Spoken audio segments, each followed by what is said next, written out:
Hello and welcome to my channel. Well, this one, before I have lunch, no, I'm actually not going to eat these. These have sat in the refrigerator probably a little too long, a little mushy, and growing. But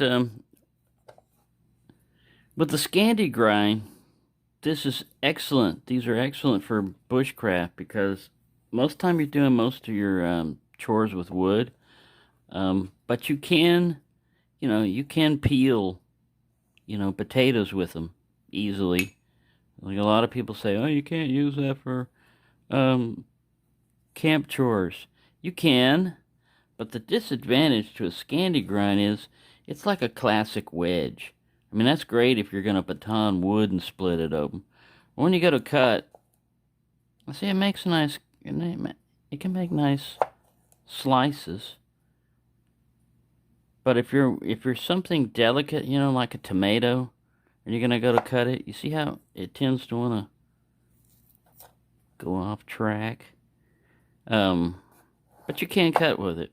Now, a full flat grind doesn't have that disadvantage because its bevel's right down there on the edge. So with a full flat grind, you can usually cut them, more consistent. Now, I'm not a food prep person or anything.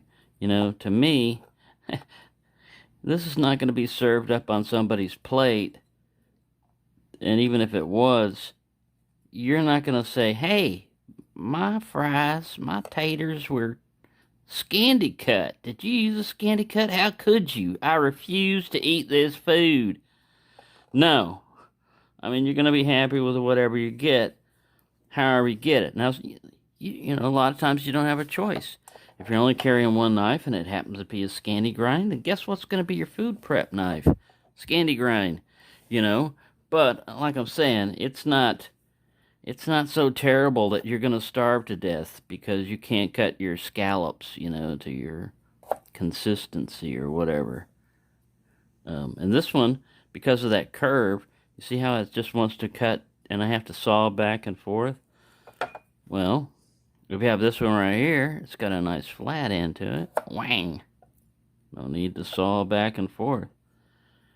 Let's cut that root off. And you cut his eye out! Yeah, so I just wanted to basically show you that. I know it's only one thing. It's a potato. It's not a super good example of all the stuff that you would process. But this is like an onion, an onion would be the same consistency. The only thing that would be different is like tomato, but I mean, how many tomatoes are you taking backpacking with you? Fresh tomatoes in a bag? It's possible, but I'm just saying. You work with what you got, and if you've got a Scandi grind, and you've got food, I think you should be alright, if you just wanted to peel your potatoes, you could do it. Like I said, I'm not the best tater peeler in the world, but I usually I can get the offending parts out of the way. He's gouging his eye out. Watch out, you're going to get censored on YouTube. Violence to potatoes. But yeah, it works real well. Nice and sharp. And I just wanted to mention too that these BPS knives are really great. This, even though it says carbon steel on it, it's almost like a chrome finish or something on this thing. I haven't tried to patina it or anything. Just cutting taters right now. Are you finished cutting taters? No, I still got a little bit more to go. See, now if I was prepping, I'd want this one. As far as like Scandi grind, I'd want this one because you got the full flat edge there. This is better for like skinning animals and stuff like that, or just you don't really care about precise cuts, you're just carving. And pull cuts too. It has a belly on it, like what they used to call like a bolo blade. It's thicker on the end. And that's more pronounced than like a kukri. A kukri is a lot like this shape. It has kind of a recurve. This one doesn't point all the way down, but it still gives you that same when you're pulling, definitely this part of it is going to cut in, you know. It's going to get involved somehow. I mean, you could still use this flat part here to, if you don't want to recurve, you know, and just slice away. And this guy, of course, just feels like a chef's knife. Fits right in the hand. It could do, it's got a thick enough spine, and it's 90 degree. It could do a lot of stuff. Oh, which reminds me about another thing. Warthog is almost at 1,000. I know all y'all have heard about this and everything else, but when he does get to 1,000, since I ran out of money, it'll be next month, but I'll do the giveaway. And I'm going to do, like I said, basically 2 giveaways. One for European or outside the continental United States, and then another one for just inside the United States. And besides the blade blank, we've definitely got for the, you know, the Scandi blade blank. We've definitely got that for USA.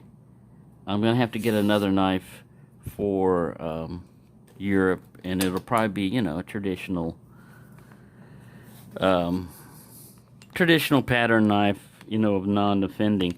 But I will also include one of these ferro rods. These are pretty cool if you know how to use them. Survival Lily just did a recent one on how to, you know, strike a ferro rod on tinder.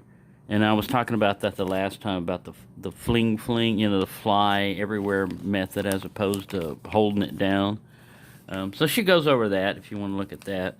But I'm going to include one for each one of those in there in the giveaway. And there'll be more things to add to, because like I said, this is not for me. This is just for getting Warthog up to 1,000 subscribers. And once he does, this will be part of the celebration. It's, you know, like a victory. Yes, we did something for somebody. And so, you know, I'll talk about the requirements later on, but one of them will not be that you have to be subscribed to me. That's not part of it. You'll have to be subscribed to Warthog. That's the requirement. So anyways, there you go. Just thought I'd show you a little Scandi cutting, a little Scandi food prep.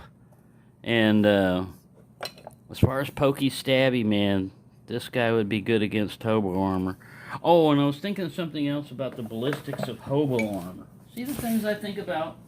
And late at night, you know, other people are thinking about the stock market and everything, and I'm thinking about the concept behind why this won't go all the way through when you're doing like this. It's partially resistant. See, a hobo would have a bigger body, so the hobo armor. Mr. Potato Head, please come to the front office. Mr. Potato Head is wearing, you know, some hobo armor.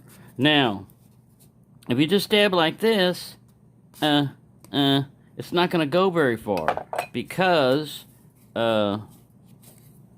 don't have Mr. Potato Head's full mass, and this is giving. You know, when you push like this is giving, whereas you would have the full weight and body. Say Mr. Potato Head weighs, you know, 120 kilos or 200 something pounds. When you go like this, it's not going to push back as easy as right now. It's going to stop. And when you meet resistance, that's when things can do their work. I can do my work now. Oh, Mr. Potato Head, look out! Luckily, he dodged that one. That was a glancing blow. And we were kind of like doing, like Dune. The slow blade penetrates the shield. Anyway, there you go. I don't know why we got into hobo armor, but I had been thinking about that. I was wondering why, when you take like a square box like this, and it's reinforced, and you go like this, bam, knife has no problem going through it. But if you're holding it like this, and you go to stab, it gets stopped. And that's basically my theory as to why it happens, you know. Normally you just go right through. Mr. Potato Head. Anyways, I don't want to carve up Mr. Potato Head. We've already cut his eyes off and skinned him alive. Ah! Ooh, look, there's hair in your food. Luckily, this is not for eating, like I said. They get kind of hairy. So there you go. It's a little something there to show you different blade shapes and what they mean. And I'll show little pictures of Scandi grinds doing feathering, sticks, and all that other stuff like that. Include some pictures from Amazon or something. Anyways, thank you for watching, and have a nice day.